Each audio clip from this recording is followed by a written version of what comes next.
this computer. You are as exhausted as I am, Jeff. It's so funny. I know I am. I'm just like. It's like I look at you and I see myself. Okay, so Terry and Carol, this is Jeff Lyons. He's a really old friend of mine. And before he was a friend of mine, he was, well, he still is my story structure guru. I can't write a book without Jeff's input on it. I just can't. And what I do is I usually have like a 20, 30 page synopsis where I map it out, all story structure. And then I hire Jeff to look at it and tell me, do I have my moral choices? Should this happen? Is it satisfying? And we've known each other for a long time, so he's pretty blunt. And he will tell me, like, no, you should do this. And sometimes we disagree. And the thing is, even when we disagree, he's always right. He's always right. There are times I've told him, no, I don't want to do this. And he says, okay, you don't have to do it. And then I write, and I get back and I think, oh, shoot, he was right. I have to do this. So no one knows more about. It's good to know that we continue to be tortured by these things, even at the advanced stage of your career, that what you're torturing us with now continues throughout our life. It never stops. It never stops. It never stops. And it's very nice to meet you, Jeff. I also want to tell you, Jeff, that this is a class where a lot of times they don't show up for the Zooms. I don't know why. I hope it's not me. Oh, wait, here's somebody else. Oh, that's Jennifer, I think. Jennifer, great. Okay. Jennifer, hey. Hi, Jennifer. We're here with Jeff. Hi. He's just giving his introduction as a genius story structure person. You've read part of his stuff because I assigned it for class in the Anatomy of a Premise.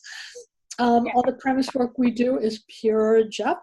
I'm going to have him just talk to you about your stories, and I will try not to interrupt too much, but most of what he says, all of what he says, I totally agree with, and I'm on board. So who would like to go first? Since you were here first, Terry, would you like to go first? And going first means what exactly? I just was talking about your story with Jeff, and he's going to... Let me just... Yeah, Jeff, do you want to give us some guidelines about... Yeah. The whole...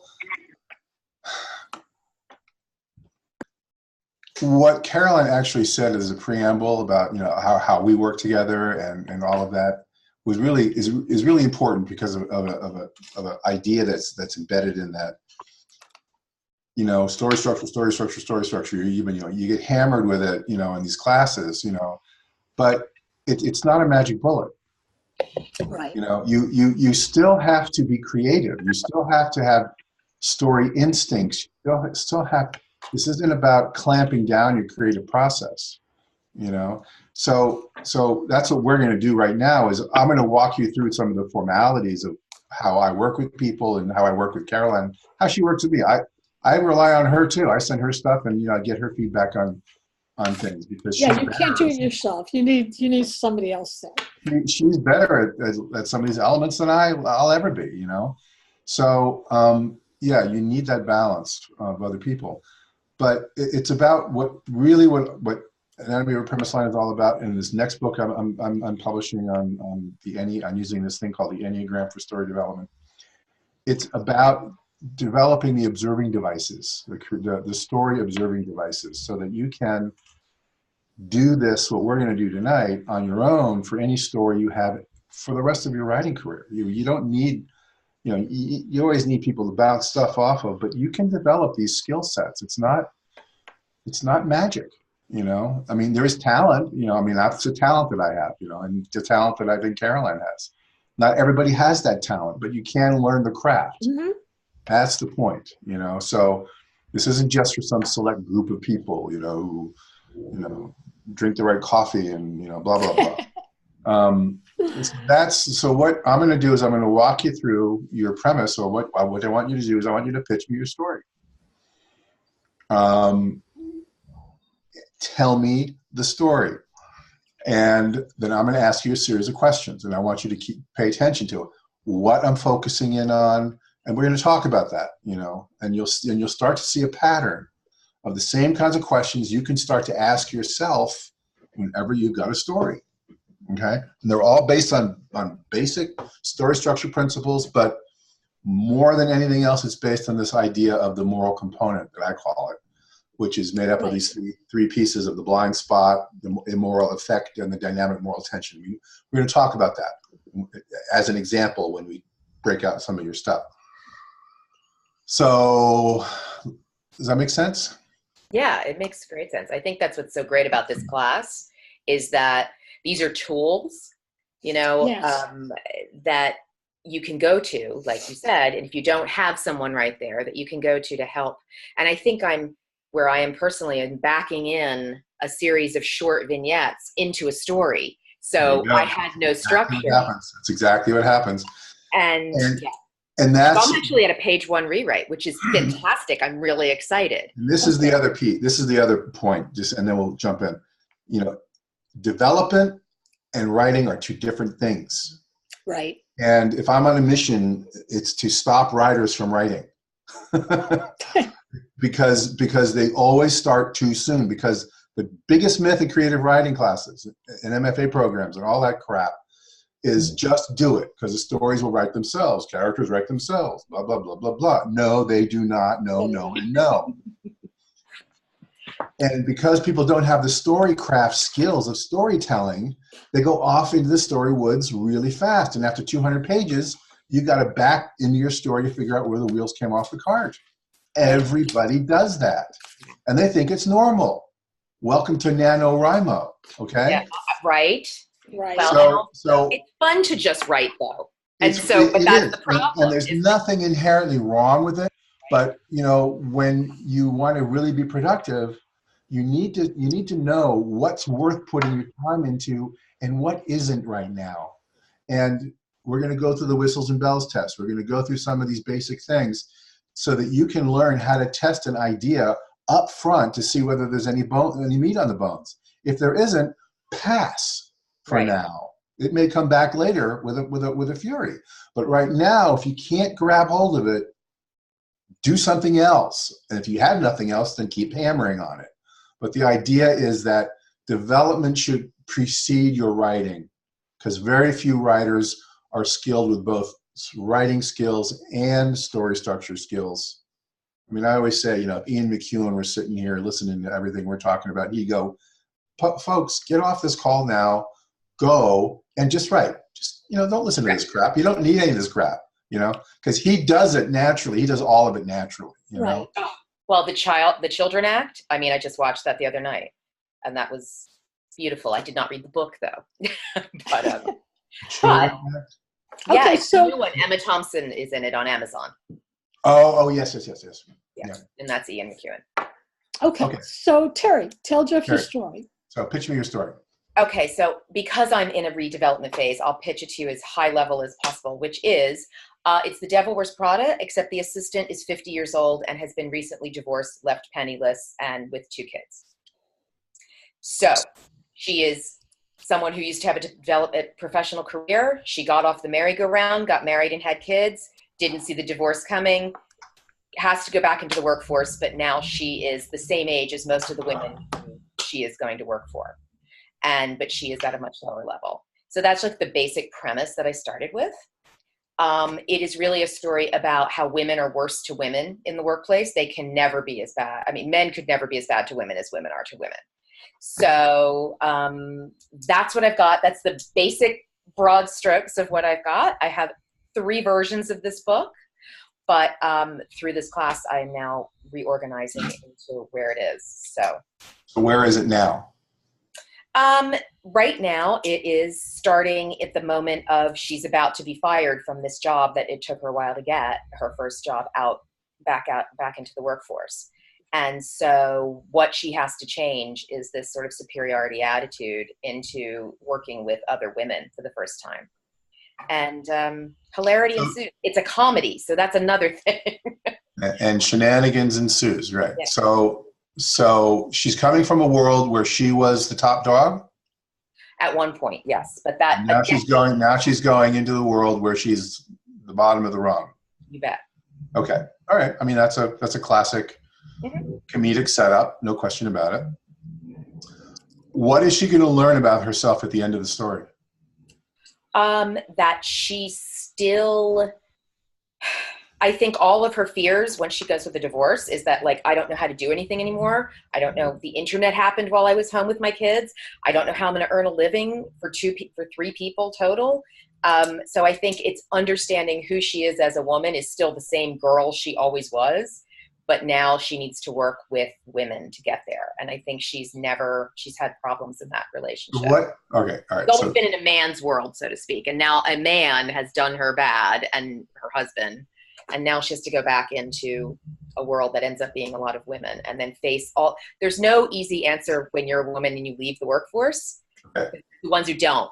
So both sides hate. Here's what I'm hearing. Here's what I'm hearing. Okay.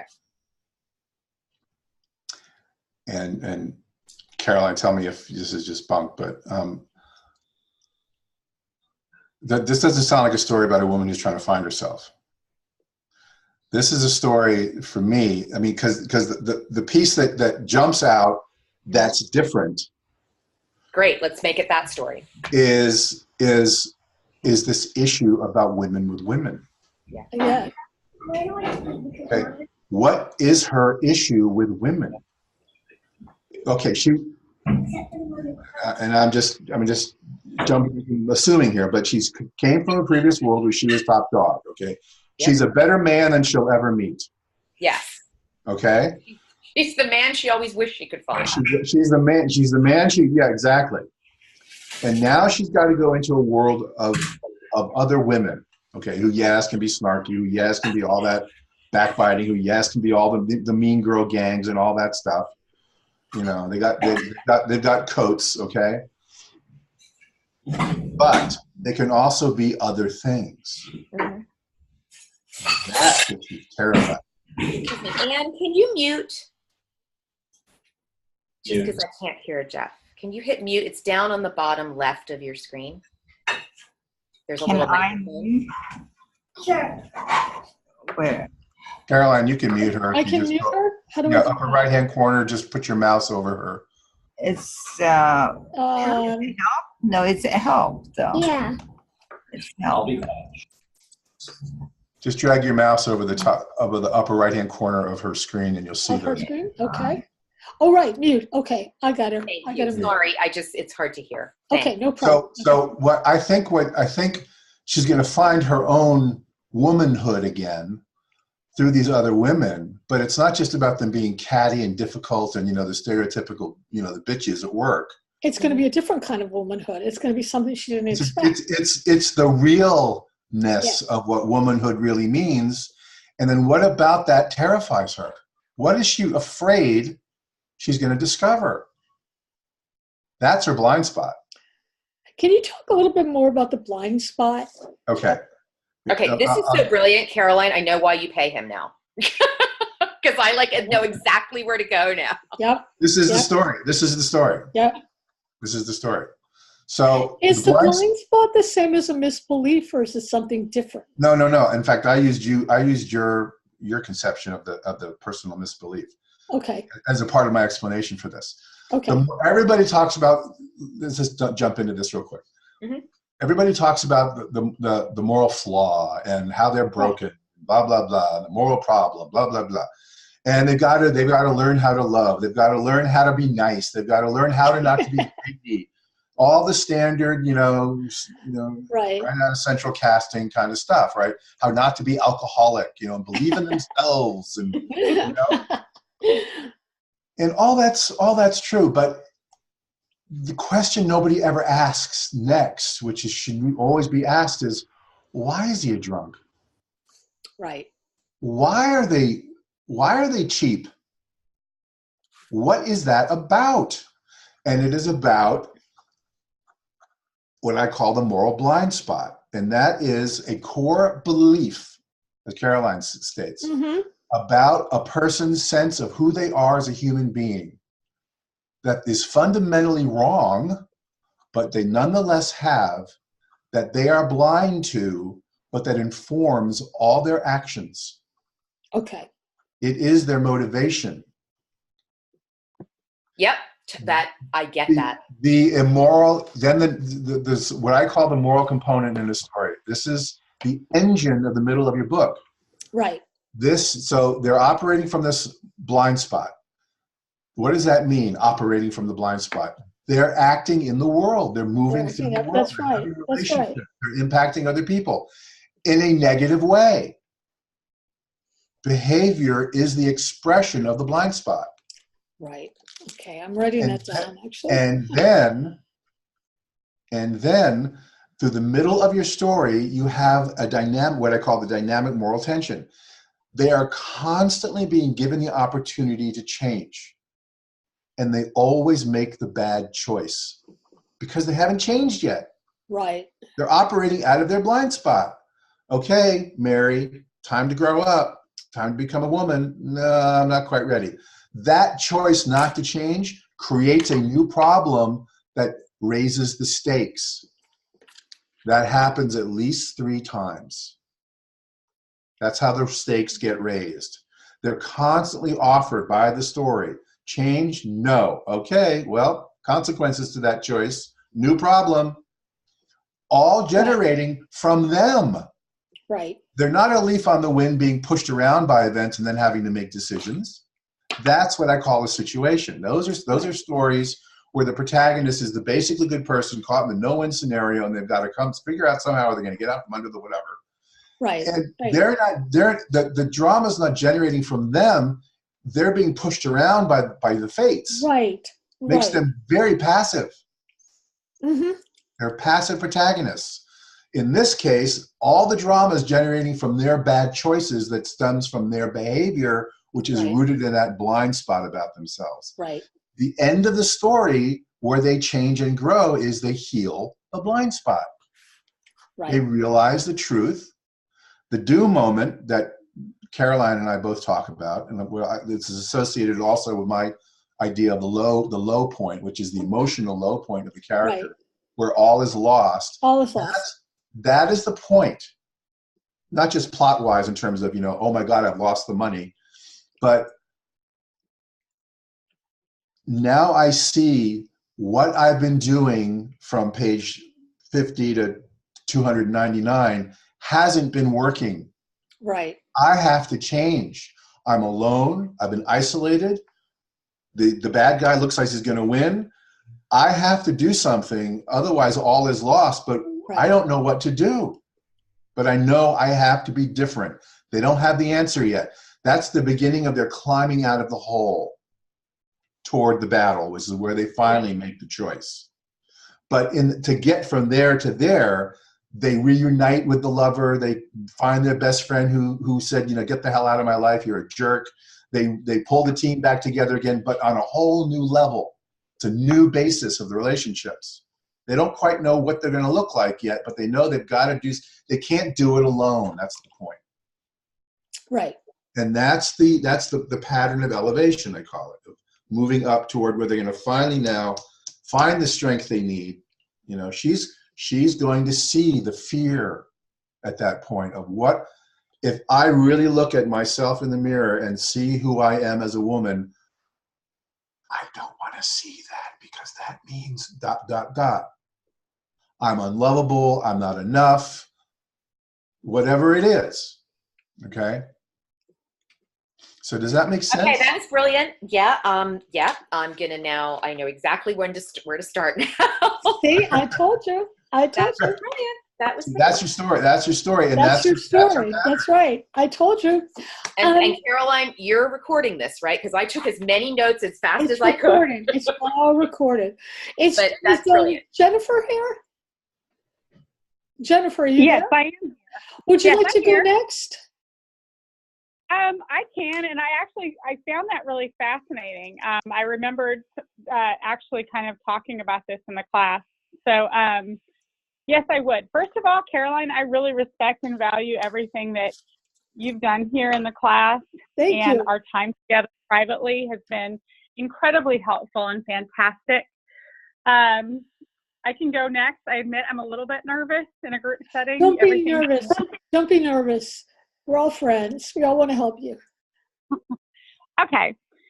So I have a story that has changed as I've been writing it. And actually, I do agree that structure is very good. There's been a lot of discussion in a lot of my novel writing classes about planners versus pantsers. And I would say I'm somewhere in between, liking to have structure and know where I'm going, but also having a little bit of freedom as well. Okay. Let me just blow that myth out of the water once and for all, please. So that whenever you hear somebody in a novel writing class talk about them versus us, yeah, the pantsers versus the whatevers, you have a scene. Okay, you've got a scene whatever, scene B. Okay. Now you're going to now you're going to write the next scene in your story. How are you going to get? How are you going to get there? You have to think about it. Okay, you got to think about it. Okay. I'm not anti-plan. I'm not anti-plan at all. Actually, I'm just saying. Okay. I'm not saying you are. I'm just saying this dichotomy is false, because not only do you have to plan for the next scene, you have to figure out where you came from to make the scene you're in make sense and have it go somewhere that makes sense. So even if you only go 3 scenes deep, you are now a planner. There's no such thing as a pantser. You cannot write a book that has cause and effect logic to it without planning to some degree. There's no such thing as someone who's pure pantser. Doesn't exist. Okay, I just had to get that rant out. No, that's completely fine. I personally wouldn't ever be quite that pantser that they're talking about. I just mentioned that, I mean, I like a loose structure. I at least like an idea of where I'm going. I do accept that things will be rewritten later. I mean, what comes out initially, even with the best of plans, probably doesn't always turn out all that awesome in the first draft. But so I'm realistic about that kind of stuff. Okay. My first introduction to writing was really screenplays as opposed to novels, and everything was driven in structure. Exactly. But then also it's kind of nice to have I guess it's like not coming from a pantser side, but like coming from structure being driven in. It was kind of nice to be like have that thumb lifted just a little bit. Does that make sense? Yeah. Give me a little bit of breathing room, and it doesn't mean I'm perfect. No, I totally understand. So I'm just like, oh, okay, breathe a little teeny bit, but just to give me room to make mistakes. But so what's your story? Okay. So basically, and this is something that actually did originate as a screenplay, but it's deepened as I'm trying to write it as a novel many years later. It's something I shoved in a drawer and I'm using for a sort of for an exercise, but I actually am starting to really like it, and I'd like to finish it. I have a main character named Simon, and he grew up on the wrong side of Ventura Boulevard. And because of his Florist to the Stars slutty mom, he basically gets a scholarship to a nice school in the valley, nice private school.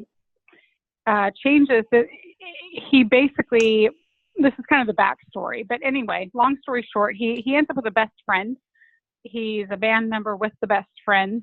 They're like brothers, basically. In comes a girl, fairly classic, right? Here comes the girl to ruin it all. He falls deeply in love with her, and he feels like he's part of that world. And he is, except as in a lot of cases where you're not, until you touch my daughter. So he gets to discover, as he loses his girlfriend to his best friend, he finally realizes he's not a part of that. He's been pretty much betrayed by everything he's ever known. He has a mother he grew up with who pretty much ignored him because of the people around her being more important. Again, kind of that Florist to the Stars thing. On his wall, there are clients and conquests in her florist shop. And he wants to basically transcend who he was by becoming what was more loved than he was. What does that mean? better. He wants to be better. He wants to go from being pretty much an underprivileged kid in maybe the heart of the San Fernando Valley to being one of the industry elites. He wants power. He wants money. He wants fame. He wants to be an it guy, and he wants it so that he can get his girlfriend back. But even more so, he wants to win her back because he's become more. He wants to transcend his upbringing. He attempts to do this, but he is not able to do it, unfortunately, quick enough without, sadly enough, the help of his dear friend, who he was bandmates with. He doesn't want to accept that band to represent them and to become successful based on that, but he does it anyway. He's starting to compromise himself already. He basically sets his sights on becoming something bigger than he is. He wants to become I'll be more specific. He wants to become an A&R guy for like this boutique industry, kind of boutique record label, and thinks that if he basically lands with this, he's good enough. He can win Amanda back, the girlfriend. He can basically put a giant, like, you know, I'm sorry, but kind of middle finger in everybody's faces saying, see, I was enough. I'm one of you. When he attempts to do this, of course, his dear friend, because of his own emotional turmoil and even the turmoil between the girl and this guy, his best friend, has increased his drug problem. This best friend of his comes from a family that is very unpleasant and unhappy. This best friend, in essence, as people would find out, and I'm not a good pitcher yet, so this isn't that class. The best friend really is looking for love and unconditional love and acceptance. And actually, honestly, so is the main character, but they're going about it from two very different ways, and they're conflicting. So it is deep underneath it all a story about friendship and a story about acceptance and self-acceptance. But Okay, it's taking place in the go ahead. How does it end? It basically ends. I have to at least give you the one sentence of the midpoint. Essentially, Tristan's on drugs, the best friend, and Simon tries to manage that as opposed to sending his friend to rehab and doing the right thing by him, so that he can basically be successful and try to manage his friend's addiction. Tristan dies. Not because Simon necessarily kills him, but because of Simon's negligence and recklessness and complete lack of fidelity toward the friendship and Tristan's addiction. What and he happens? gets everything he wants. He gets every damn thing he wants as a result. And he hates himself for it.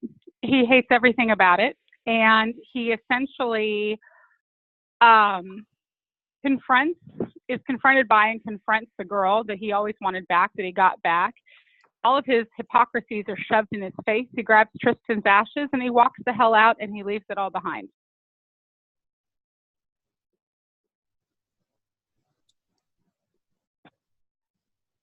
Okay, so silence is never good. It sucks that bad. No, not at all. See, I think you have a really strong core story, and I think the way you just described it was a little bit convoluted, because to me, Probably. reading this story, what really grabbed me and what's really intense in this novel, Jeff, is the relationship to these three people: Simon, Tristan, and the girl. That's what and I got. The girl is like, this girl is really, he discovers she's not really worthy of all this love that he's had. That's his misbelief, that he's always felt she was the one. And in a sense, she changes their relationship, their friendship, and it's just a lot tighter and more forceful than what you described. What I'm saying right here is my inability to pitch well under pressure, and I'm not. No. No. I think it's a great story. I think it's absolutely a novel, no question about it. My silence was because I followed everything you're saying. The midpoints. I mean, I was going to say, the best friend's got to die, and it's got to be, and it does have to be indirectly because of his Sherman's march through Atlanta, to get a career and to get what he says he wants, because he thinks that's the measure of a man. That's the measure of, that's how I prove my right to be on the planet, because look what I've accomplished. Pretty much. He hates it. himself otherwise. It's basically there are scenes where he's looking basically through the window, through the fishbowl at the people who have access to power, knowing that those people have it and he doesn't. Right. It's a class. I mean, it's a you know, it's a very classic setup of, you know, the ambitious. Oh, it's not new. That's not new. You know, the ambitious street urchin who's gonna, you know, sleep their way to the top. You know, that kind of a thing. You know, I mean, it's just, you know, they're gonna. It's principles are important until you need to break them to get something else. You know, I mean, it's that. You know, it's very, very classic in that sense, and which those are always great stories. You know, and he's got people around him who are connected to the real world to some degree, who are always pulling his humanity out of him, and he's always pulling it back. That's the dynamic tension here. He's given opportunities in this three-way relationship, and with his mother and anybody else that's he's got relationships with, them giving him opportunities to be, you know, more connected, more, you know, less me, more, you know, sociable, more compassionate, more, you know, caring about other people. And he keeps this might suck. But I really have two sides of Simon doing that exact thing to him. He's very much torn between becoming the person that he is trying to become. He wants to be more. Yeah. But in a sense, he has his true nature constantly grating against it. How would you feel if you saw your best friend overdose, for God's sake? Well, you need him. You need him to have that conflict. I mean, that's you know what Faulkner says. You know, the only thing worth writing about is the human heart in conflict with itself. You know, so you know, he's got to have that conflict internally going on, but the devil on the other shoulder keeps winning until he's pushed over these edges with really people dying and the girlfriend finally just, you know, telling him the truth that he doesn't want to hear. And again, when she does, she flat out says, "You're not enough. It's okay. I get to make those choices. You're not enough in that respect." So my silence again was not about not liking it, just the opposite. It's what's the most powerful ending here? I don't think the way you're ending it is the most powerful ending. Okay, what do you think the most powerful? I think the most powerful ending is you said it, but then you undid it. The most powerful ending for me, the one that gave me the chills, was he gets everything he wants and realizes, oh, fuck. He does. Story's over. Don't make this a happy ending. Oh, I don't think she did. I don't think you did. Yeah, he walks away from it all. But that's not a happy ending the way she had it written. It was not a happy ending. Still, I think I know what he's saying though. There's two alternative endings, and I've played with it. I've played with three. I think Swimming with sharks. Huh? Where basically the chick is dead and they continue in the business. Well, I think the horror story of this is getting what you want and then realizing what a mistake I made. Right. That's the horror story of what I gave up, you know. And he gets there. I think it's a matter of whether he stays in it or doesn't, and where the story ends. That's all anticlimactic. Whether he stays in it or not is all the emotional, that moment of awareness where he connects that dot. That's it. I mean, you go any farther past that, and it's all anticlimactic. You're dissipating all the drama of that moment. In my opinion, you don't have to agree with that. You don't have to do that. But this is a problem that a lot of people have with their stories, is that they don't know when to stop. You know, and then they set these great moments up, and now we're going to go on for another 2 years in the marriage because we want to show how everything works out and how they have kids. And he goes on like a night. That's about it. No, I'm a very, like I said, I'm a bad you gotta.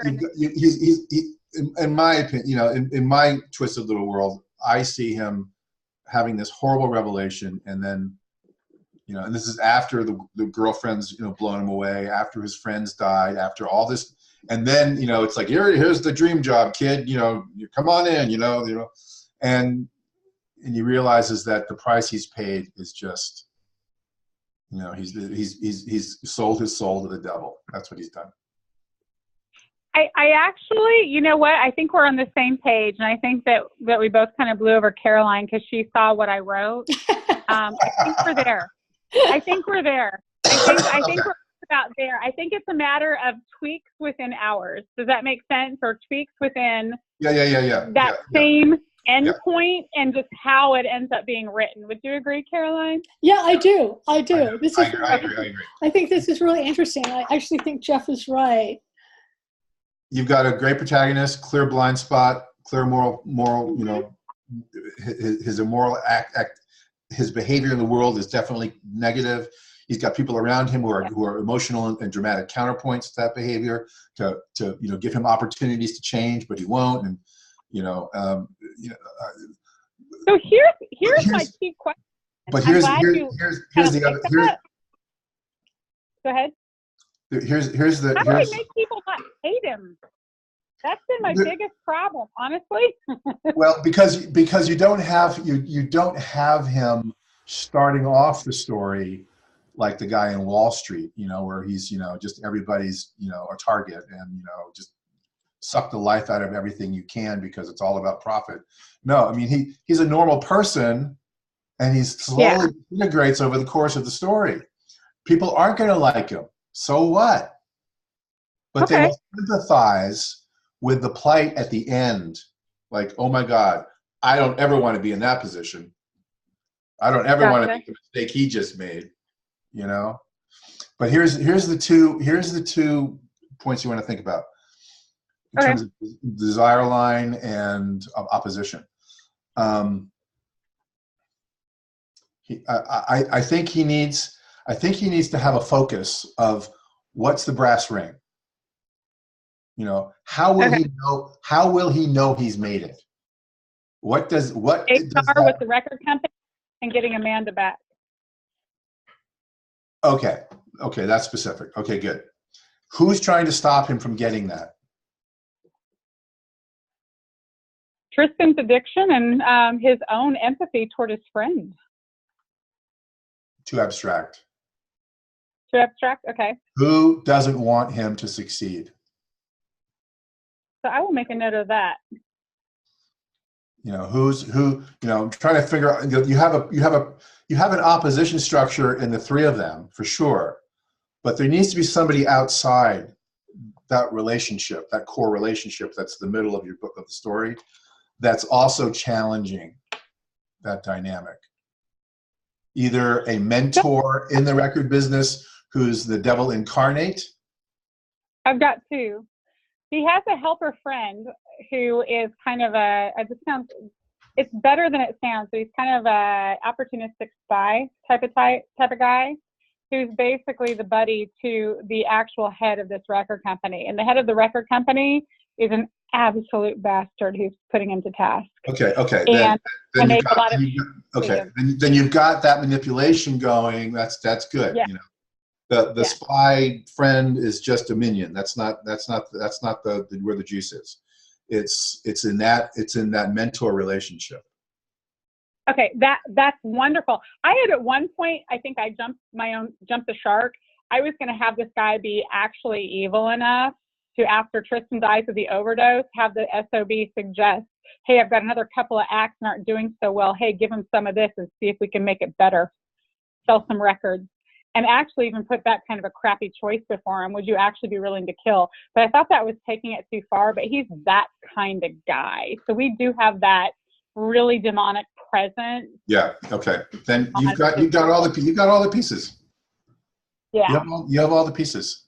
Now you really do. I totally see the structure. I totally see what's going on in the middle of the book. That's the biggest thing. That's usually where the wasteland is. And you have a really great ending if you choose to go there. Which one? The one where the guy's a real murderer? The one where it's just, no.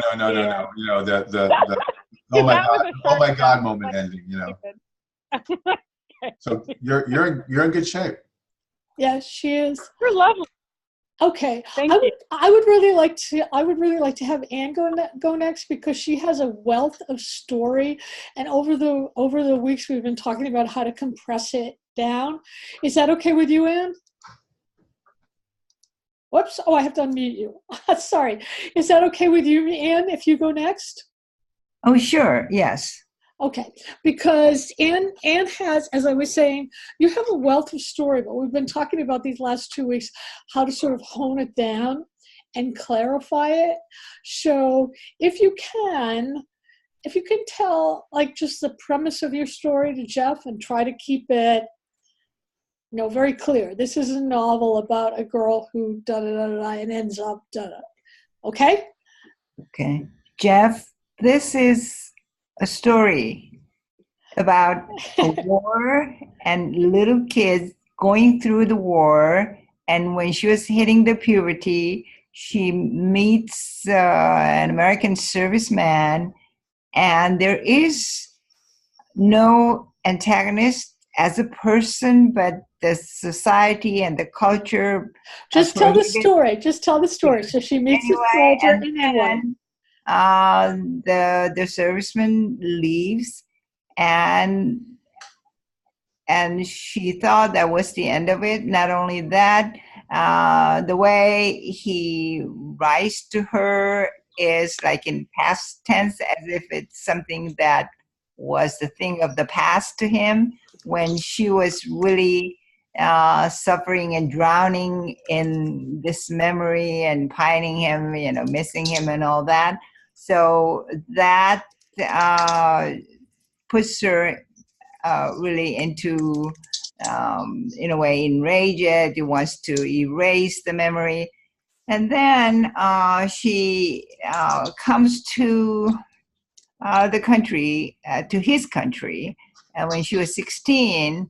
And then they met up again. And then she realized that it was not actually him who was rejecting him or pushing her away. It was more of his caring, so that the girl wouldn't be hurt, because there's a big stake. And then second time they met, she was almost 17. So they. Okay, I'm completely lost. So let me ask you some questions. Who is your protagonist? Protagonist is the little girl. How little? It starts off. The thing is, this is historical. How old is she? It starts off when she was 5, but then when she missed the man is when she was 13. Okay, so why are you starting it at 5? Because I wanted to show the war and how which war affected the little girl. Which war is this? Korean War. Korean War. I was born and raised in Korea, so this is what I lived through. But I'm not presenting it as a memoir. It's a fiction. Okay. So let's do the whistles and bells test. Did all of you read that in the book? Yeah, I gave it to all of them. Okay. So the whistles and bells test is a very quick way. You can very quickly tell whether you've got something going on or not.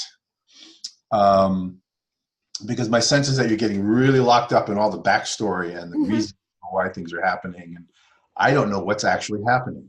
Okay. So, and that's just your thought process. That doesn't mean there's nothing there. It's just a matter of asking the right questions right now. So get rid of the Korean War. Get rid of the soldier. Get rid of the bad relationship. Get rid of all of that stuff. All the whistles and bells. All the stuff you think is really cool that's going to make this really something people are going to read about. And then you ask the question, what is the story? The answer is not, well, she meets a guy here and then goes here and does that. And no, don't tell me that. It's a gestalt statement of, oh, this is a story about a woman who realizes that if she doesn't learn how to love, ... oh, this is a story about a mother and daughter who realize the meaning of family loyalty. And because of that, they ... So this is This is a story on about a girl. Testament Against War, the cruelty of war. Okay, Whatever. too abstract. It has to be about a person. And you have something about a person. This is about a human being. That's what That's my problem. A story. There is so much history, but then everybody says novels should be character driven. Character driven, that's right. Absolutely. This is going to be the hardest thing for you in terms of changing how you think about, because if you can't start thinking about the structure of things, you're going to go off on so many tangents in your writing, you're going to get lost. And it's going to be so hard to find the gems amongst all the noise. It might be great noise. It might be really pretty noise. It might be wonderful writing. But you're going to be so defocused, you're going to end up doing what I call backing into the story. You're going to have to go through 400 pages of beautiful prose to find the through line, okay? So just bear with me here. This is a story about a young girl who learns what? Learns to love. Learns to become woman from a child.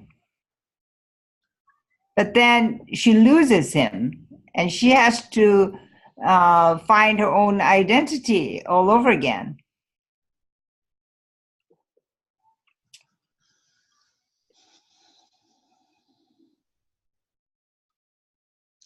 This is a very interesting challenge. Is it very interesting, or is it terrible? No, It's not. It's not at all. It's not at all. Just based on what little you've said, my gut feeling is you've got this very dense cultural, epic level kind of thing. I mean, the Korean War is a fascinating war to write about. And the relationships between Korean women and American soldiers is a great topic.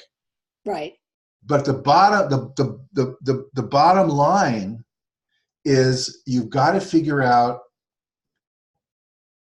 who the protagonist is, what is her blind spot, what is she not seeing about herself, why this man, why not a Korean guy, why not a Korean soldier, why was this moth attracted to that particular flame, and when he leaves, why does she still pine away for that? Okay, there's a character. Right. There's a character flaw there. Okay. It's sort of, what does she think that this American soldier is going to bring and give to her, and when he leaves, how does it change or destroy her? What was she? How does she come to realize that she was wrong about Why it? can't she find it with somebody else? Yeah, why can't she find it with somebody else? Why is she still stuck on him? Because she is born and brought up in a very, very privileged, highest echelon of the society. So she was overly protected. And the only reason she ended up meeting him was her father was inviting the generals and colonels to their private home. And then presents her to show off You're giving us backstory. You're giving us backstory. I just want to know, like, what is it about him that she feels completes? Because he was the one who helped her to build her ego, because the first time she meets him was at the garden, where she was so devastated after she messed up. Stop. Way too much information. How, and forgive me for interrupting all the time, but time is short, and how does it end? With her and the guy. Yeah, with her and the guy. He dies. Who in dies? Vietnam. She The lieutenant, yeah, but he no longer is a lieutenant. He dies as a captain. Yes. What happens to her? She was devastated, and then she tries to find the way to reclaim her self-identity. Okay, from the point he leaves initially? Yes. Point he No, no. dies, to the point he dies in Vietnam. How Oh, much? there's a convolution of the story. And Okay. then How many pages is that, do you think? How much of the book? 200 pages in between. How many? About 200 pages there. Okay, 200 pages. That's a lot of pages. In those 200 pages, have they met? Are they having a relationship? Are they involved? Yes. Okay. So he's coming in and out of her life throughout this period? Yes. Okay. In what capacity? What capacity? Because she was at the American University dormitory. He shows up. So they met. And then at that point, he realized that it was not a little girl that he saw a few years ago. So they went out, and then, you know. Okay. So he's coming in and out of her life. Yes. What is she doing in the periods when he's not there? When he's not there, she had to leave because this is historical fiction. Korea went through revolution. Her father was in the cabinet. The whole cabinet was thrown in prison after the revolution. So her father goes to jail, so she had to come to help the family. Okay. I just want to interrupt to tell you something. Sorry. Okay, if you think in terms of, let's take the story, because I think this is a culture clash story in a lot of ways. If you take the story of Madame Butterfly, you know, here's an American soldier. I think Madame Butterfly was Chinese. Is that right? She's not Madame Butterfly. I think Madame Butterfly was Chinese. Oh, no. There's a Japanese. Japanese. But Okay. This American soldiers had all kinds of affairs with the Japanese women because they were there. He never intended to be with her forever because she was not American. She was not Caucasian. She, however, believed that maybe he would save her and take her back to America as the country is exploding in civil war. He falls in love with her, but his blind spot is that he cannot be with her because he's still American. He's going to go home to his white fiancée and marry. So he leaves. She's stuck there in war-torn Japan. She's pregnant with his child, and he doesn't know about that child. You see where the drama is? You need to find something that's that simple. Here's this girl in the Korean War. What does she think this American soldier is going to do for her? And what in opposition is he planning? Is he in love with her, or is he just sort of using her because she's a pretty young girl? That's what she thought. That was the last submission. You thought, she thought her love affair was one-sided. So, you know, she comes out of it. But if she comes out of it, then the story is sort of over. No. But she cannot come out of it because it was such a strong impact. It was the first infatuation she's ever had. But then second time when he shows up, and his attitude is totally different too, you know, because she's all grown up and she's. What are they going to learn about each other at the end of the story? What was she mistaken about? Like, she thought this was her great love, and she learns that instead it was actually something else. He thought she was just, you know, someone he was going to toy around with. And instead he realizes she was his great love, and he blew it. It's like something like that, like very simple. So I don't think well, I can make anyway. No, I'm just giving you examples. But it's not the way that he treated her. He treated her like his true love, and he was going to marry her. But then there's a revolution, and then she was torn between the responsibility to family and then the desire to stay in this country. And then she chose the family, so she goes back to family and to help father. Now I think I'm hearing what we really got here.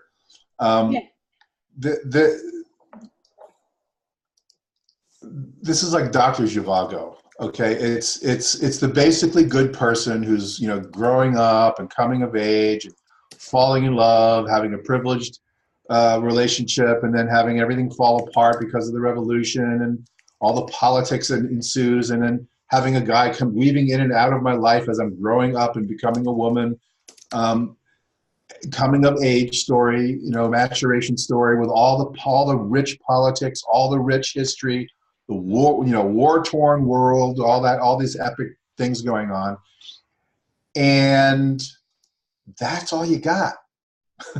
I mean, this isn't, you're not, it doesn't sound like to me like you've got a woman who's going to go through some moral rebirth where she's going to learn some profound thing about herself in relation to the world necessarily. She's just going to experience this amazing world she's a part of because of the Korean, you know, war, because of the privilege in the family, because of the juxtaposition of cultures. I mean, you got great stuff here. There's no question about it. And, you know, I mean, I just keep thinking of, you know, the Russian novels, you know, it's like they're just incredibly dense, incredibly complex characters, incredible life situations. But, you know, that's what you're diving into, is just the richness of the world and seeing how these characters navigate geopolitical history and just being alive in these circumstances, you know? And I think the challenge for you is just simply going to be making all the episodic elements of this, because it's going to be a very episodic story that way. Having them have some cohesion. James Michener's novels are very much like this. Right, that's right. You know, Centennial, which I use as an example of, you know, one of my ebooks on narrative pace. For the first 99 pages or 100 and something pages, he's talking about the formation of a mountain range. There isn't a human being in the book until the first 110 pages, you know? So, and hell, he sold a few books, right?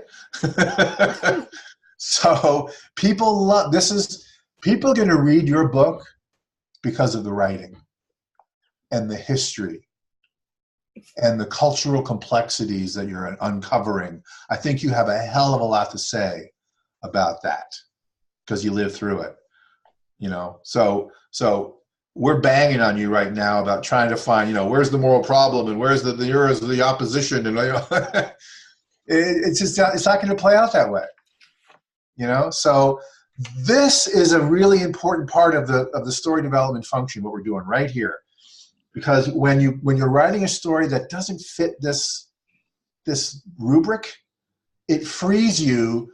Okay, I don't have to write that stuff. I don't have a protagonist who's got some deep-seated moral problem. She's just coming of age. You know, Katniss Everdeen in that whole series, she's not an immoral person. She's a kid growing up, thrown into a no-win scenario. You know, that's what YA literature is very much about a lot of the times. It's just people who are ill-equipped to deal with adult issues having to do that, you know? And how do they do it, you know? So Does that make sense, Anne? Does that make sense? It does, but it's only half of the story. Actually, then after she all the more reason for what I just said. If you've just told us half of what's really going on, yes. all the more reason not to worry about all this stuff. Just write your book.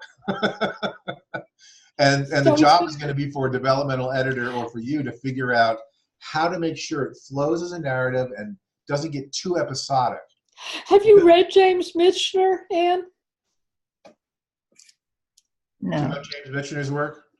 No, because that's the same. You might want to pick up like Hawaii by James Michener, which is the same sort of thing where it's a huge scope of history and the characters are moving within that history.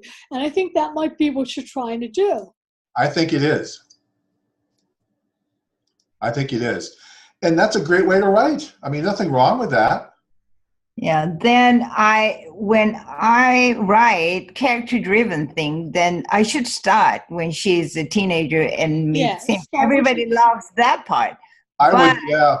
I don't want to drop out this important aspect of war. She gets locked in the basement, and then when starting she- basement and So all if you're Yeah. starting when she's 15, give her a moment when she's quiet and she's 15 and she's thinking about the soldier. Thinking about the And then back. she can remember.